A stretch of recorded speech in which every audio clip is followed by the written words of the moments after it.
नमस्कार दोस्तों, स्वागत है आप सभी का आपके अपने चैनल सुमित चौधरी पर। दोस्तों, यूपी डीएलएड फर्स्ट सेमेस्टर का जो कंप्यूटर सब्जेक्ट है वो मैं आपको पढ़ाता हूँ। आपको पता होगा यहाँ पर हम लोग पीवाईक्यू करेंगे और आपको इस तरीके से करवाएंगे कि जितने भी आपके एग्जाम में क्वेश्चन बनते हैं वो सारे ही क्वेश्चन आपके पीवाईक्यू बेस्ड होते हैं। ये चीज़ आपको पता होनी चाहिए। जिन भी भाई बहनों को नहीं पता है मैं आपको बता दूं, जितने भी आपके पीवाईक्यू सेट हैं, इन्हीं से आपके एग्जाम में सवाल आते हैं। ये चीज़ आपको पता होना बहुत ज़्यादा ज़रूरी है, जितने भी पीवाईक्यू होते हैं। ठीक है, तो आप अगर प्रीवियस ईयर का पेपर ही सॉल्व कर लेंगे, 4 से 5 प्रीवियस ईयर के पेपर लगा लो, आपके अच्छे मार्क्स आ जाएंगे, क्योंकि वही घुमा फिरा करके इधर उधर उल्टा पुल्टा करके आपको दे दिए जाते हैं। ठीक, तो आपको भाई पीवाईक्यू लगाने हैं। पीवाईक्यू कैसे लगाएंगे? तो ये है हमारा 2016 का पेपर। सारे ही सेट हम लोग करवाएंगे। सारे ही सेट आपको पता है कि सुमित चौधरी चैनल पर डीएलएड फर्स्ट सेमेस्टर और थर्ड सेमेस्टर भी करवाया जा रहा है। तो डीएलएड आपको यहाँ से पढ़ना है। पीवाईक्यू बेस्ड अगर आप पीवाईक्यू ही पढ़ लेंगे तो आपकी बात बन जाएगी, और उनको हम एक्सप्लेन करते हुए भी चलेंगे। ऐसा नहीं कि आपको सिर्फ और टिक करा करके लगा देंगे। तो यहाँ पर जो चार्ल्स बेबेज के प्रथम मैकेनिकल कंप्यूटर को जाना जाता है, तो चार्ल्स बेबेज ने जो है 1822 में क्या बनाया था? 1822 में एक कंप्यूटर बनाया था। उसका नाम क्या था? कंप्यूटर बनाया था एनालिटिकल इंजन। क्या बनाया था? Analytical engine. Analytical engine. ठीक, एनालिटिकल इंजन बनाया था। ठीक, इसी को वो जाना जाता है मैकेनिकल कंप्यूटर। तो इनमें से तो है नहीं आपका पाम टॉप और कैलकुलेटर, प्रोसेसर। तो आपका right answer option number D हो जाएगा। राइट आंसर क्या हो जाएगा? ऑप्शन नंबर डी हो जाएगा। ठीक है, आगे बढ़ें। देखो यहाँ पर 2 सवाल आपके तैयार हो। ठीक, इसी तरीके से हम लोग एक्सप्लेन करते हुए चलेंगे। व्यक्तिगत रूप से हम और आप जो भी कंप्यूटर यूज करते हैं, तो जो हम लोग कंप्यूटर यूज करते हैं वो किसके अंतर्गत आता है? माइक्रो कंप्यूटर के अंतर्गत आता है। व्यक्तिगत रूप से जो हम लोग कंप्यूटर यूज करते हैं उसे माइक्रो कंप्यूटर के नाम से जाना जाता है। ये चीज आपको पता होनी चाहिए। अगला जो आपका थर्ड है, देखो आपको पता है भाई 25 नंबर का पेपर होता है, और 25 नंबर के पेपर में अगर जो आपके 5 नंबर के जो ऑब्जेक्टिव आते हैं वो अगर सही हो जाए तो आपकी बात बन जाती है, आपके अच्छा स्कोर हो जाता है। और अगर ऑब्जेक्टिव आपके गलत हो गए, यही 5 नंबर में से अगर आपके 2-3 गलत हो गए, तो आपकी भाई जो मार्किंग है वो इधर उधर हो जाती है, अच्छी नहीं हो पाती है। इसलिए आपको अच्छे से पढ़ना है।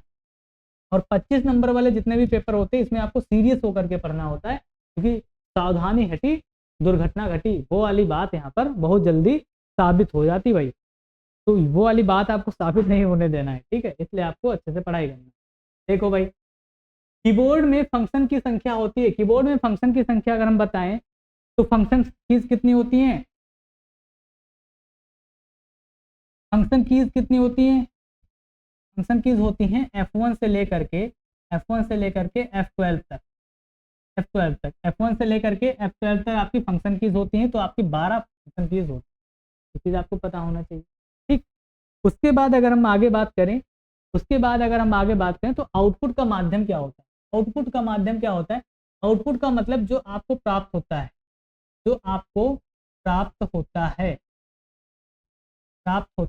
किसको प्राप्त होगा भाई? यूजर को।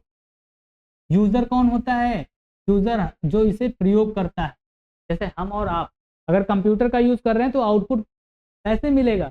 अगर हम आउटपुट की बात करें तो स्कैनर क्या होता है भाई? स्कैनर से तो हम लोग कंप्यूटर को निर्देश देते हैं भाई, कुछ ना कुछ उसके अंदर रखते हैं, स्कैन करते हैं तो कंप्यूटर को दिया जाता है। तो आपका स्कैनर नहीं होगा। आपका माउस भी इनपुट डिवाइस होता है, कीबोर्ड भी आपका इनपुट डिवाइस होता है, आपका प्रिंटर होता है। प्रिंटर से हम लोग क्या करते हैं भाई? फोटो कॉपी करते हैं, फोटो निकालते हैं, फोटो एंड फोटो कॉपी। ठीक, जिसे आप फोटो स्टेट भी बोलते हैं। तो फोटो कॉपी हम लोग लिख देते हैं यहाँ पर। तो जिस भी डिवाइस से हमें प्राप्त होती है, कुछ भी हो, जैसे आप अगर स्पीकर की बात करें तो स्पीकर से हमें आवाज़ सुनाई देती है, म्यूजिक सुनते हैं हम लोग। और डिस्प्ले है तो जैसे आपका डेस्कटॉप हो गया, इसमें हमें चीज़ें दिखाई देती हैं, चित्र दिखाई देते हैं। तो जिस भी डिवाइस से हमें कुछ ना कुछ प्राप्त होता है, हमें मिलता है, वो होता है आउटपुट। अब देखो आउटपुट नाम क्या है? देखो मैं आपको एक चीज़ बताता हूँ यहाँ पर, कंप्यूटर कैसे कार्य करता है। सबसे पहले कंप्यूटर को इनपुट देना होता है, उसके बाद कंप्यूटर करता है प्रोसेस। अब प्रोसेस करने का काम करता है आपका सीपीयू, और आपको फिर मिलता है आउटपुट। ठीक है, ये वाली चीज़। उसके बाद आपको मिलता है आउटपुट। तो इनपुट कैसे देंगे? इनपुट आप जिससे देते हैं, इनपुट उसे बोला जाता है। आप देखो इनपुट देने के लिए कोई ना कोई तो माध्यम आप यूज करेंगे ना। तो जिन भी डिवाइस में हम लोग इनपुट देते हैं उसे कहा जाता है इनपुट डिवाइस। क्या कहा जाता है? जिस भी डिवाइस का यूज करके हम लोग कंप्यूटर को निर्देश देते हैं उसे कहते हैं इनपुट डिवाइस। अगर डिफिनेशन आती है एक नंबर में तो ये वाली चिपका देना, ठीक। प्रोसेस करने का काम कौन करता है?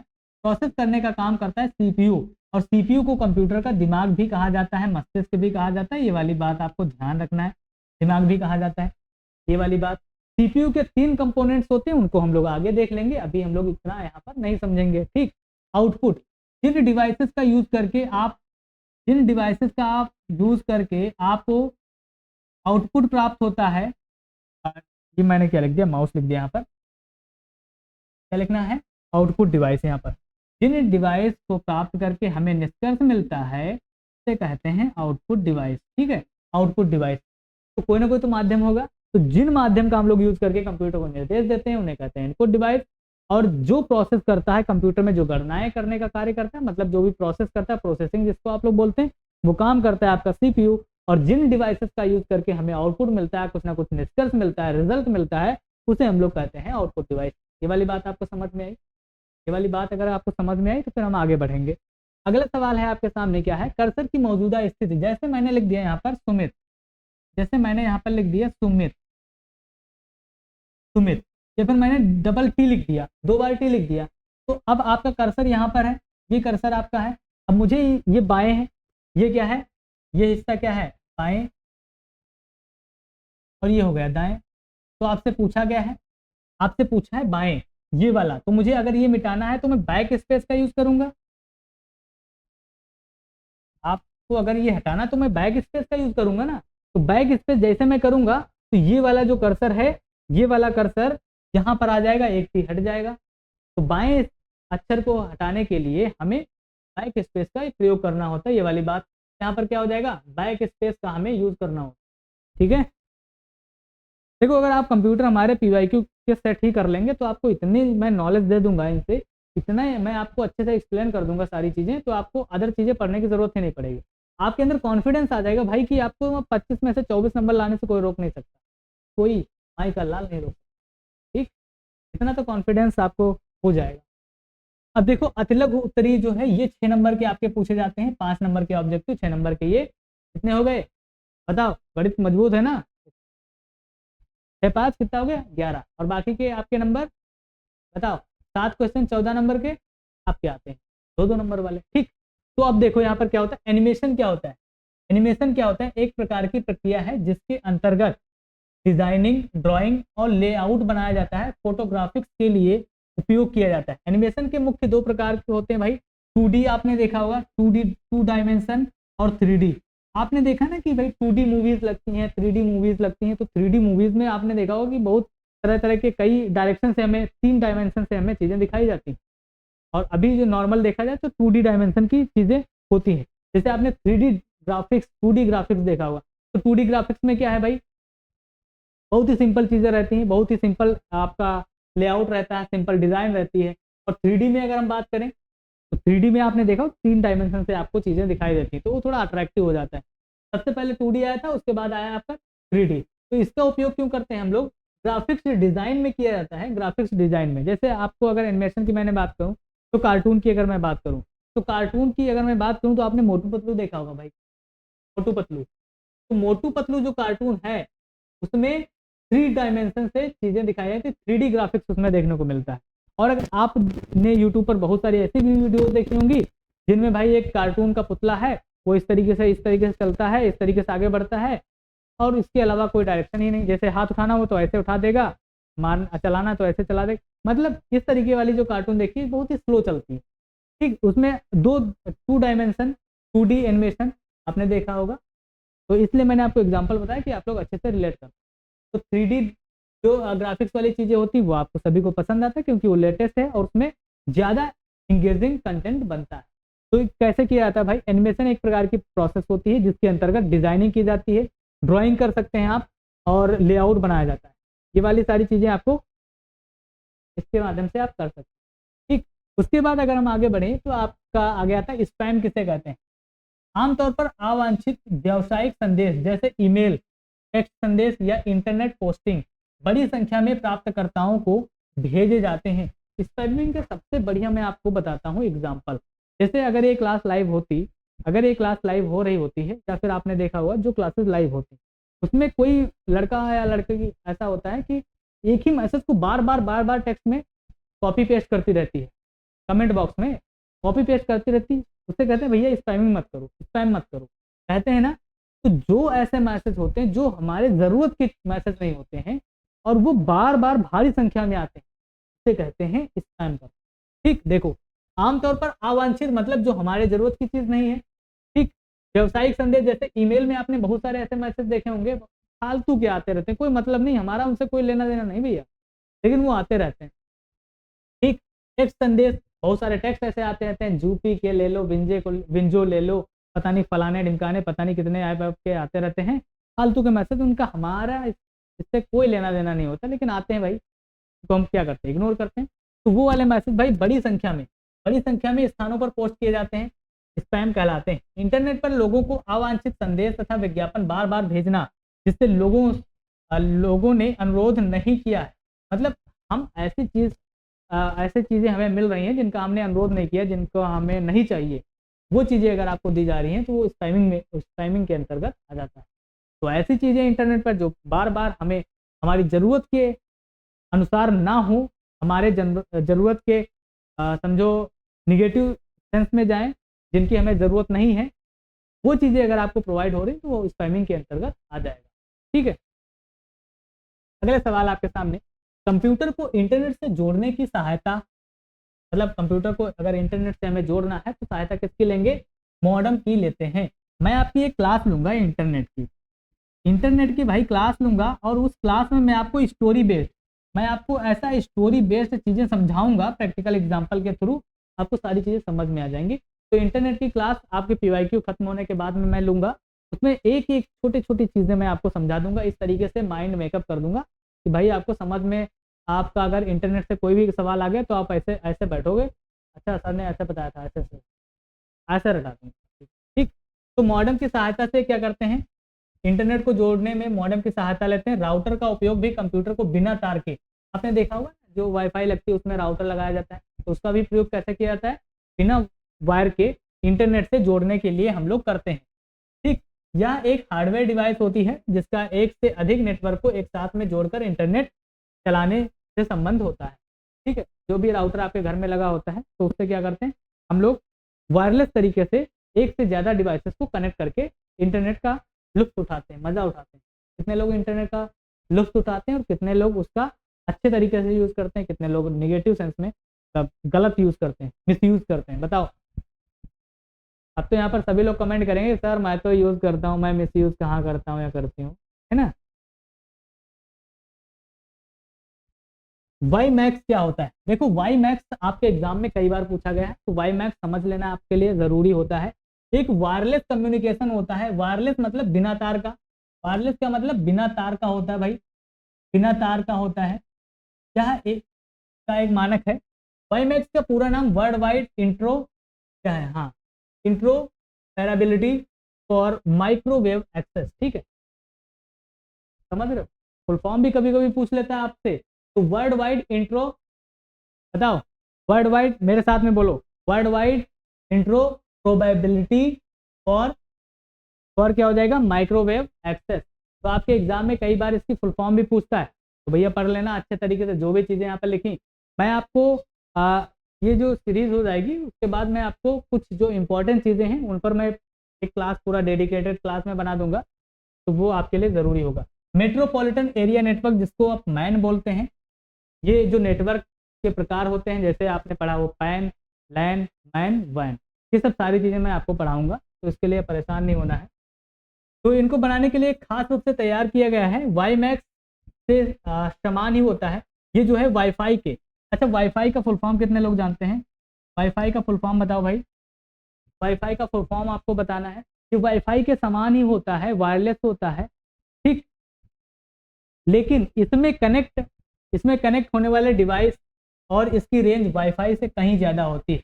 अब देखो वाईफाई के समान होता है तो आपके दिमाग में ये सवाल आना चाहिए कि वाईफाई के समान होता है तो इसकी ज़रूरत क्यों पड़ी। तो वाईफाई की जो रेंज होती है, वाईफाई की जो रेंज होती है वो कम होती है, वाईफाई की रेंज कम होती है, और इसकी वाईफाई की इसकी जो वाई मैक्स है इसकी जो रेंज है वो कहीं ज़्यादा होती है वाईफाई से, कंपेयर करें अगर वाईफाई से तो। ठीक, अब देखो इसका फुल फॉर्म क्या होता है, वायरलेस फिडेलिटी, वायरलेस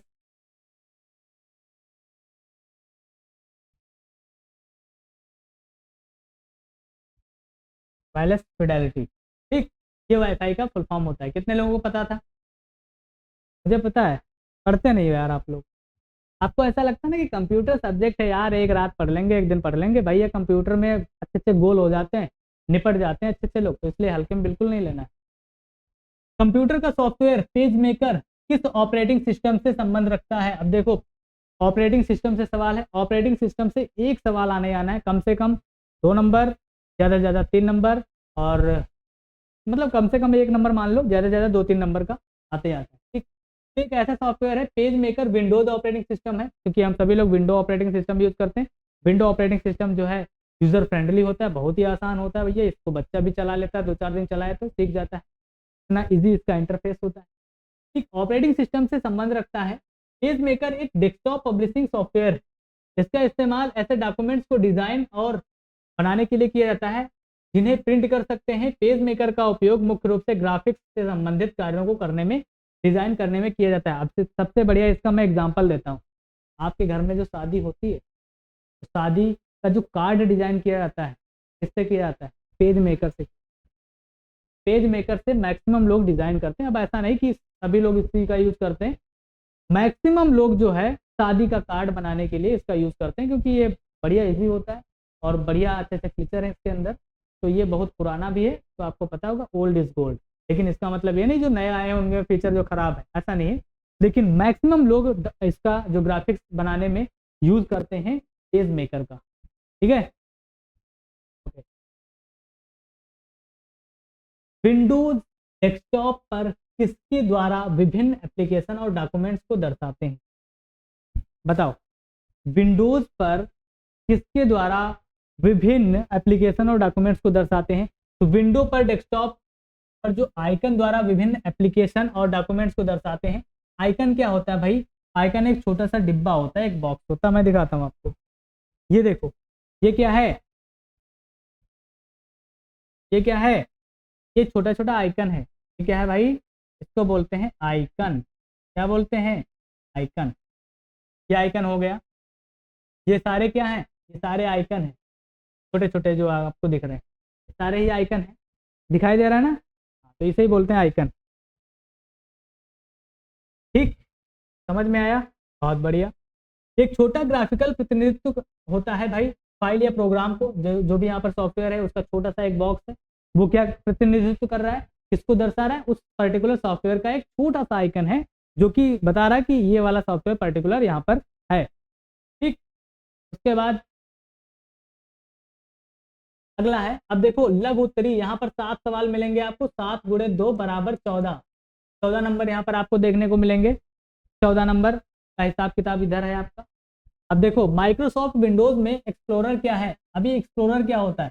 देखो, माइक्रोसॉफ्ट विंडोज में एक्सप्लोरर एक फाइल मैनेजर अनुप्रयोग है।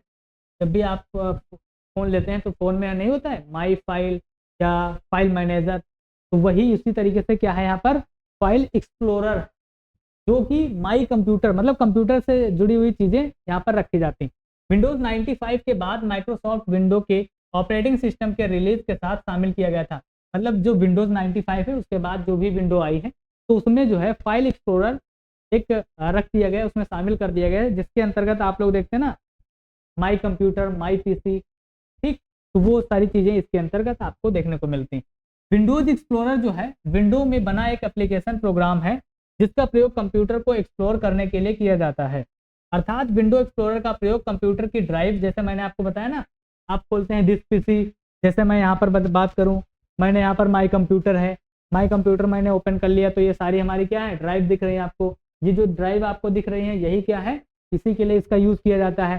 ठीक, इसी को यूज किया जाता है। ये जो विंडो ओपन है, फाइल एक्सप्लोरर आपको दिखाई दे रही होगी, इसी को बोलते हैं। तो इसमें आपको क्या मिलता है? इसमें आपको मिलता है, क्या मिलता है?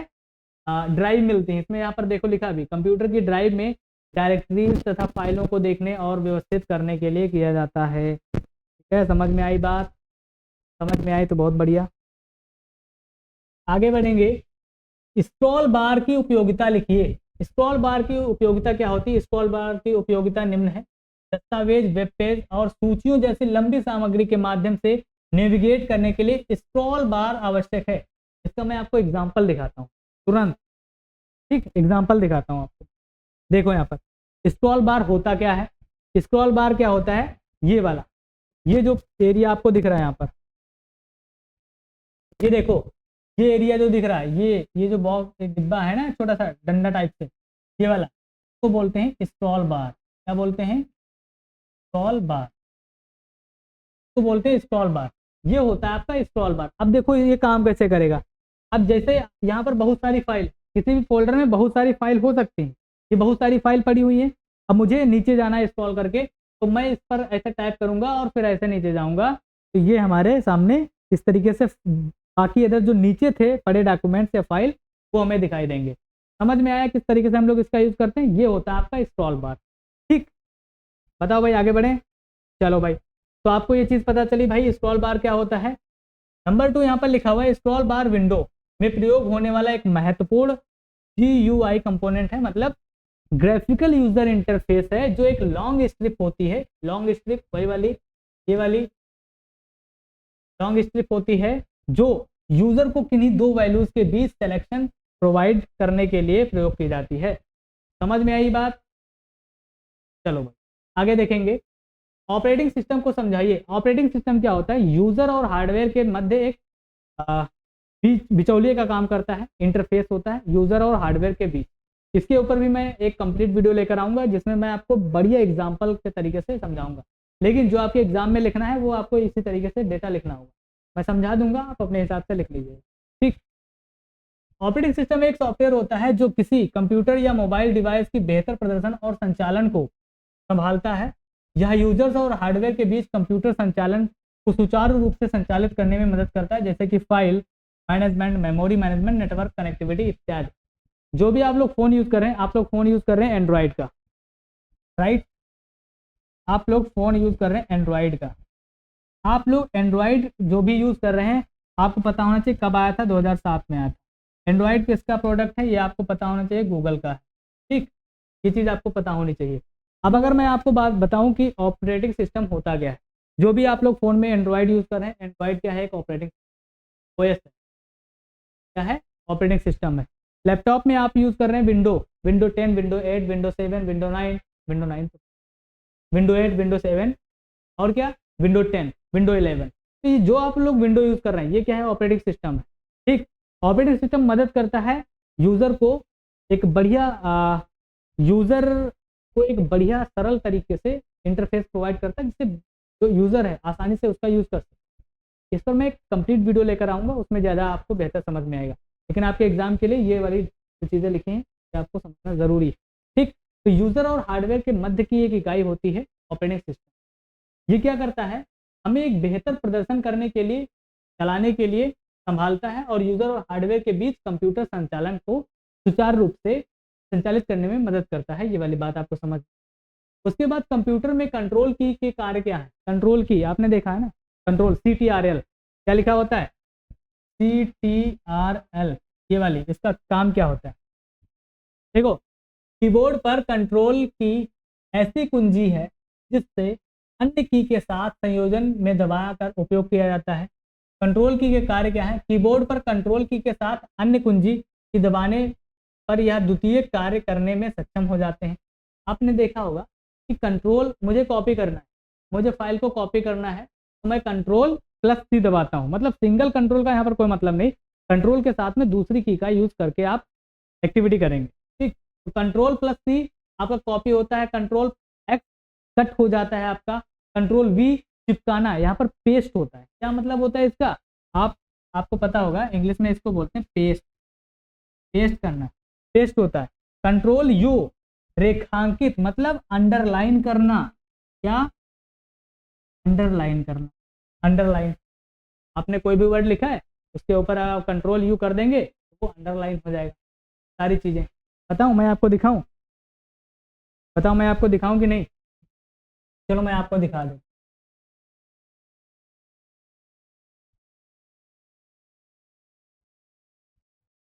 ओ शिट, ये नहीं करना था। मैं आपको एग्जांपल दिखाता हूँ। नोट पैड, ये रहा आपका नोट पैड, ये रहा हमारा कीबोर्ड। ठीक, अब देखो ध्यान से देखना, मैंने लिखा सुमित, मैंने क्या लिखा सुमित, सुमित लिख दिया, आपको दिखाई दे रहा है। मैं यहाँ पर साइज बड़ा कर दूं,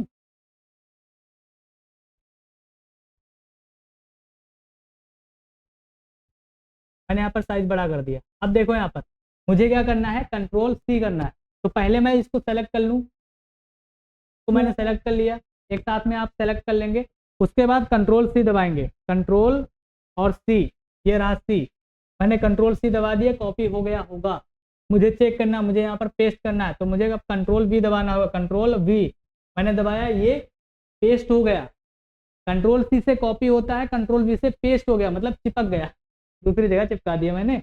अब मुझे कट करना है, तो मैं कंट्रोल एक्स दबाऊंगा, कंट्रोल एक्स मैंने कर दिया, तो ये कट हो गया।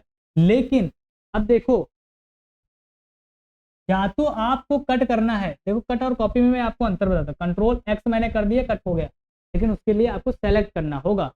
संपूर्ण सेलेक्ट करने के लिए आपको कंट्रोल ए दबाना होता है, अदरवाइज आपको थोड़ा थोड़ा अगर सेलेक्ट करना है तो आप कर्सर से ऐसे ऐसे करेंगे। ठीक, कंट्रोल ए करेंगे तो आपका पूरा सेलेक्ट हो जाएगा एक बार में ही।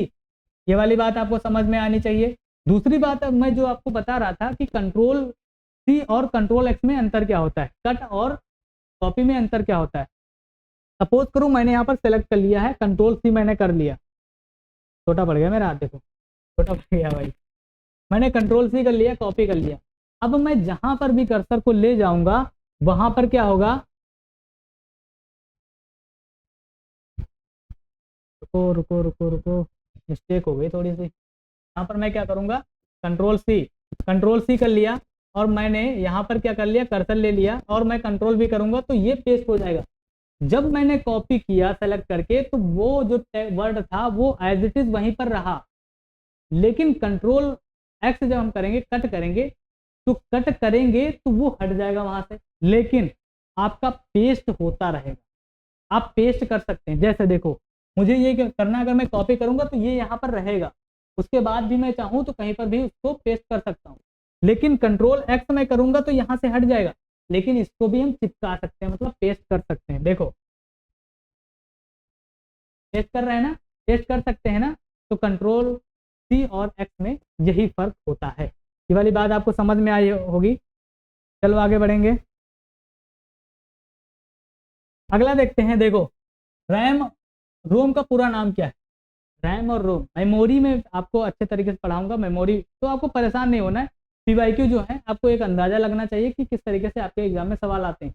जो भी इंपॉर्टेंट सवाल आते हैं, जो भी जिस भी टॉपिक से आते हैं, मैं आपको अच्छे तरीके से यहाँ पर करवा दूंगा। ठीक, देखो रोम का पूरा नाम क्या होता है, read only memory. Read only memory, कई बार आपसे पूछता है वोलाटाइल मेमोरी कौन सी होती है। वोलाटाइल, वोलाटाइल का मतलब होता है परिवर्तनशील। क्या होता है भाई, परिवर्तनशील होता है। इसका मतलब क्या होता है, परिवर्तनशील मतलब जिसमें आप चेंज कर सकें, और नॉन वोलाटाइल जिसमें आप परिवर्तन ना कर सके। तो रोम क्या होती है, इसमें आप परिवर्तन नहीं कर सकते। एक सिलिकॉन की बनी एक सेमीकंडक्टर होती है भाई, जिसमें डेटा प्रोग्राम स्थायी तौर पर स्टोर होते हैं, और एक स्थायी मेमोरी कहलाती है जिसमें डेटा संग्रहित व प्रोग्राम विद्युत सप्लाई न होने पर अथवा विद्युत जो कंप्यूटर है बंद होने पर भी नहीं मिटते। जबकि रैम जो हमारी होती है वो होती है वोलाटाइल मेमोरी। आपको रैम और रोम में अंतर बताता हूँ। देखो रैम, जब भी आपसे पूछे वोलाटाइल और नॉन वोलाटाइल, इसमें आप कंफ्यूज होंगे मुझे पता है, तो रैम लिख लो, रोम लिख लो। तो रोम में मिडिल वाला अक्षर ले लो, मिडिल वाला।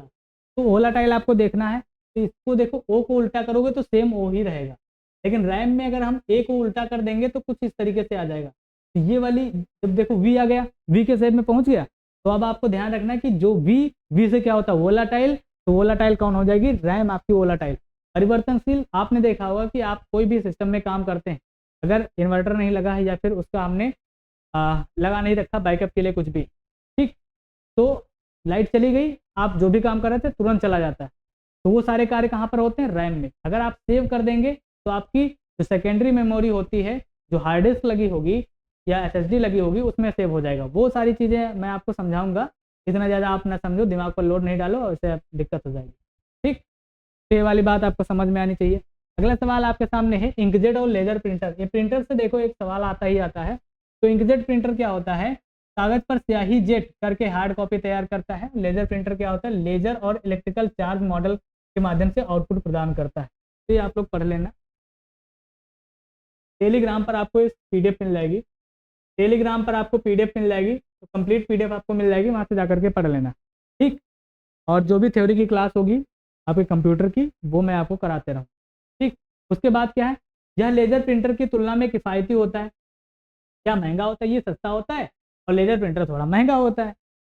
इंकजेट प्रिंटर पर एक नोजल लगाया जाता है जिसके माध्यम से कागज पर स्याही छिड़कने की प्रक्रिया निष्पादित की जाती है। इसमें एक नोजल लगा होता है जिसमें कागज पर जो है स्याही छिड़कने के लिए मदद हो पाती है। ठीक, लेजर प्रिंटर में कोई नोजल नहीं होता, इसमें कोई नोजल नहीं होता है। इसमें क्या होता है, इंकजेट प्रिंटर में कार्टिज की तरह रूप में एक स्याही होती है और अगर हम इसे लंबे समय तक उपयोग नहीं करते तो यह आसानी से सूख सकता है। कार्टेज आपने देखा होगा, इसमें इंक पड़ी होती है और काफ़ी टाइम तक अगर आप इसका यूज़ ना करें तो सूख जाती है। तो इसलिए हम लोग क्या करते हैं भाई, बहुत दिन हो जाती है तो उसमें हम लोग दोबारा से रिफिल करते हैं, इंक डालते हैं। ठीक, उसके बाद लेजर प्रिंटर में स्याही पाउडर के रूप में उपलब्ध होती है, सूखने की कोई समस्या नहीं होती है। ठीक, इसमें क्या है, यहाँ हमें स्याही जल्दी से फिर से भरना पड़ता है, जो महंगा होता है भाई। इसकी जो स्याही होती है, जो इंक आती है, वो महंगी आती है और अगर आप बार बार भरेंगे तो भाई आपको पे तो करना ही पड़ेगा। यहाँ जल्दी से जल्दी स्याही दोबारा नहीं भरनी पड़ती, इसीलिए ये महंगा है। समझ में आया? उसके बाद अगला सवाल, पेन ड्राइव क्या है? आपको पता है भाई पेन ड्राइव क्या है? एक सेकेंडरी मेमोरी की तरह हम लोग यूज़ करते हैं भाई, कि फ्लैश ड्राइव की तरफ हम लोग इसका यूज़ करते हैं। ठीक, यूएसबी ड्राइव भी आप लोग इसको कह सकते हैं। देखो यहाँ पर होता क्या है, आपको ध्यान रखना है कि जो भी आप डेटा रखते हैं तो आप या तो पेन ड्राइव में रखते हैं या फिर आपके पास जो मेमोरी होती है सेकेंडरी मेमोरी, तरह तरह की मेमोरी आप लोग यूज़ कर सकते हैं। पेन ड्राइव एक छोटा सा डिजिटल डिवाइस होता है, एक छोटी सी तो होती है, इत्तू सी तो होती है, इत्तू सी, है ना, इत्तू सी तो होती है। आगे आप ऐसे ऐसे इस टाइप से लगा होता है, इस टाइप से, है ना, इस टाइप से लगा होता है, ये पेन ड्राइव होती है। तो इसमें क्या करते हैं हम लोग, डेटा रखते हैं। डेटा को स्टोर करने के लिए जो स्टोरेज डिवाइस होती है, क्योंकि आप लोग लेते हैं भैया, है ना, 28 56 128 256 512 इस तरीके से लिए। इसका जो है प्रमुख उपयोग डेटा ट्रांसफर करने के लिए किया जाता है। डेटा ट्रांसफर मतलब एक डिवाइस से दूसरे डिवाइस में डालने के लिए हम लोग यूज़ करते हैं। उपयोग संगीत, फिल्म, फोटो, आजकल तो पेन ड्राइव का यूज़ तो करते भैया, मूवी लेना है, काम की चीज़ तो उसमें रखते बहुत कम लोग हैं। और जैसे आप लोग की बात करें तो आप लोग क्या रखते हैं भैया, जैसे कि फ़ोटोज़ हो गई, पर्सनल फ़ोटोज़ हो गई, वीडियो हो गई, फिल्म हो गई, ये सब सारी चीज़ें आप लोग स्टोर करके रखते हैं। ठीक, करने में किया जाता है। पेन ड्राइव को यूएसबी फ्लैश ड्राइव या फिर यूएसबी ड्राइव के नाम से भी जाना जाता है। कंप्यूटर, लैपटॉप, स्मार्टफोन तथा पेन ड्राइव का उपयोग किया जाता है। इन सभी चीज़ों में आपका यूज़ किया जाता है क्या, पेन ड्राइव। तो कंप्यूटर से रिलेटेड जितनी भी चीज़ें हैं मैं आपको एक ऐसे तरीके से मैं कराने वाला हूँ कि आपका मज़ा आएगा पढ़ने में और छोटी से छोटी चीज़ मैं आपकी क्लियर करके चलता रहूँगा। ठीक है, तो डीएलएड फर्स्ट सेमेस्टर की अगर मैं बात करूँ तो सारे सब्जेक्ट यहाँ पर आपको पीवाईक्यू देखने को मिलेंगे। अगर आप लोग पीवाईक्यू कर लेते हैं तो आपका बढ़िया स्कोर हो जाएगा, इतना मैं ज़रूर कह सकता हूँ। और सुमित चौधरी चैनल और भैया अगर नए हैं तो चैनल को सब्सक्राइब कर लेना, लाइक भी करना, अपने दोस्तों में शेयर करना। सबसे बढ़िया बात यह है कि आपको डिस्क्रिप्शन में एक प्ले स्टोर की लिंक मिलेगी, प्ले स्टोर ऐप की लिंक मिलेगी। सुमित चौधरी आप प्ले स्टोर पर जा करके सर्च कर लेंगे, एप्लीकेशन है तो उसको डाउनलोड कर लेंगे। यहाँ पर एग्जाम से पहले आपको सारी चीज़ें मिलेंगी और ये जो पीडीएफ है वो आपको वहाँ पर भी मिलेगी। वहाँ पर फ्री में बहुत सारा कंटेंट आपको प्रोवाइड किया गया है। और अगर आप सीटेट की तैयारी करते हैं तो सीटेट की तैयारी से रिलेटेड बहुत सारी चीज़ें वहाँ पर फ्री में प्रोवाइड की गई हैं। बैच भी चल रहा है, तो सीटेट की अगर आप तैयारी करना चाहते हैं तो सीटेट की भी तैयारी कर सकते हैं। बेहतरीन तरीके से जो आपकी तैयारी चल रही है उसमें आप पार्टिसिपेट कर सकते हैं। बहुत ही कम प्राइस में आपका वहाँ पर बैच रखा गया है। फ्री में लेटेस्ट पैटर्न पे नोट्स आपके प्रोवाइड किए हैं, फ्री में कंटेंट बहुत सारा दिया जा रहा है, मॉक टेस्ट आपको मिलेंगे, बहुत सारी चीज़ें आपके लिए करवाई गई। सीटेट आप अगर पास करके रख लेंगे तो आपको बार बार पास करने की झंझट नहीं होगी। तो जितना जल्दी पास कर लेंगे वो आपके लिए बेटर रहेगा। तो सबसे पहले तो आपका ये है कि एग्ज़ाम के लिए आपको यहाँ पर पीवाईक्यू बेस्ड जो जितने भी क्लासेस मिलेंगी वो आपको करते रहना है, क्योंकि पीवाईक्यू बेस्ड ही आपके एग्जाम में सवाल पूछे। उम्मीद करते हैं वीडियो आप लोगों को पसंद आई होगी। वीडियो पसंद आई तो वीडियो को लाइक कर देना, चैनल को सब्सक्राइब कर लेना अगर नए हैं तो। फिर मिलेंगे नेक्स्ट वीडियो में, तब तक के लिए बाय बाय, जय हिंद।